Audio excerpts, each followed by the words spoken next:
Assalamualaikum warahmatullahi wabarakatuh. Nama saya Nisrina Khairani, kelas 12 MIPA 1, absen 22, akan mempresentasikan ujian praktek fisika yang berjudul Menghitung besar percepatan gravitasi bumi dengan percobaan gerak jatuh bebas.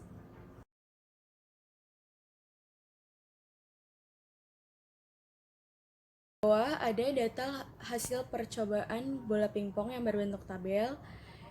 Dengan percobaan pertama dengan jarak tempuh 1 meter dan waktu tempuh yang didapatkan adalah 0,38 second. Cara menghitung waktu tempuh adalah second kuadrat. Second yang didapat adalah 0,38. Jadi 0,38 kuadrat adalah 0,144. Dan cara menghitung percepatan gravitasi adalah gravitasi sama dengan 2H per T kuadrat. 2H, H adalah jarak tempuh. Jarak tempuhnya adalah 1 meter. 2 dikali 1 per T kuadrat. T kuadrat itu sama dengan second kuadrat. Jadi second kuadratnya adalah 0,144. Jadi 2 dikali 1 per 0,144 dan hasil yang didapatkan adalah 13,88 meter per second kuadrat. Dan itu dilakukan sampai percobaan kelima. Di bawah juga ada data hasil percobaan bola bekel yang berbentuk tabel. Untuk percobaan pertama dengan jarak tempuh 1 meter dan waktu tempuh 0,51 second. Dan cara menghitung waktu tempuh adalah second kuadrat. Jadi second yang kita dapat adalah 0,51 dan hasilnya adalah 0,260. Untuk menghitung percepatan gravitasi adalah gravitasi sama dengan 2H per T kuadrat.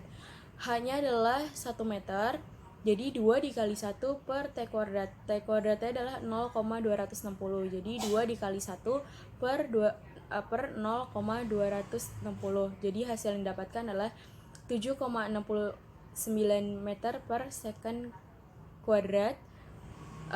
Dan dilakukan sampai percobaan kelima, dan cara menghitungnya sama dengan cara menghitung bola pingpong sebelumnya. Di bawah ini ada tabel pengamatan energi potensial dan energi kinetik dengan satuan Joule, dan bola yang digunakan adalah bola pingpong. Dan masanya adalah 27 gram atau 0,0027 kg. Dan satuan yang berarti saya pakai kilogram. Pertama ada tinggi 6 meter dengan energi potensialnya, rumusnya energi potensial sama dengan massa dikali gravitasi dikali tinggi. Masanya adalah 0,0027 dikali gravitasi 10 dan dikali meternya adalah 6. Jadi hasilnya adalah 0,162. Dan kecepatannya rumusnya adalah VT kuadrat sama dengan 2G delta H. Pertama kita cari delta H dulu. Delta H adalah tinggi tertinggi dikurang dengan tinggi percobaan pertama. Jadi tinggi yang paling tinggi adalah 6 meter dan tinggi percobaan pertama adalah 6 meter. Jadi 6 dikurang 6 meter adalah 0. Jadi masukin rumusnya 2 dikali 10 dikali 0, hasilnya adalah 0. Dan untuk energi kinetik, rumusnya adalah energi kinetik sama dengan setengah mVT kuadrat. Setengah dikali M adalah massa 0,0027 dikali VT yang tadi kita temukan adalah 0, jadi hasilnya 0. Dan mencari energi mekanik. Energi mekanik adalah energi potensial ditambah dengan energi kinetik. Jadi hasilnya 0,162 ditambah 0, hasilnya adalah 0,162. Dan untuk mencari delta H, percobaan 2, 3, 4, dan 5 adalah 6 dikurang 5,5, 6 dikurang 4,5, 6 dikurang 4, 6 dikurang 2. Dan dilanjutkan sampai percobaan ke-5. Ini ada grafik hubungan jarak jatuh dan waktu tempuh.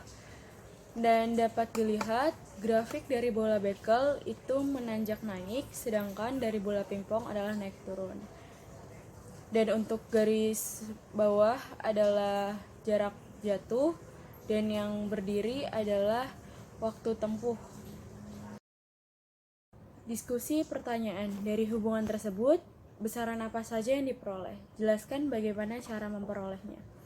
Besaran didapat adalah waktu tempuh dan jarak jatuh, dan itu diperoleh dari eksperimen menjatuhkan bola menggunakan stopwatch dan meteran. Hubungan ketiganya itu mempengaruhi hasil perhitungan dan membuktikan bahwa adanya energi potensial dan energi kinetik.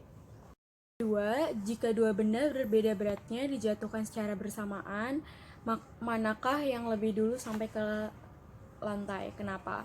Dari hasil percobaan yang saya lakukan, kalau keduanya dijatuhkan secara bersamaan, maka yang akan mendarat duluan adalah benda yang memiliki massa terberat, yaitu bola bekel. Dan alasannya karena bola bekel memiliki massa lebih berat daripada bola pingpong. Ketiga, berdasarkan data dan hasil percobaan yang telah Anda lakukan, buatlah analisisnya. Analisis yang dibuat yaitu benda dengan massa terberat akan lebih dulu jatuh menuju bumi jika dibandingkan dengan massa yang lebih enteng. Hal ini berkaitan dengan waktu tempuh benda dan massa benda. Jika massa benda lebih besar akan menghasilkan waktu yang lebih cepat dibandingkan dengan massa yang lebih kecil akan menghasilkan waktu yang lebih banyak. Kesimpulannya, semakin besar massa benda, waktu yang ditempuh akan semakin besar. Kesimpulannya, pertama, semakin besar jarak jatuh benda, maka waktu yang ditempuh diperlukan benda untuk sampai ke tanah juga semakin besar. Kedua, massa mempengaruhi waktu tempuh dari benda, karena semakin besar massa, maka semakin besar juga laju kecepatan benda.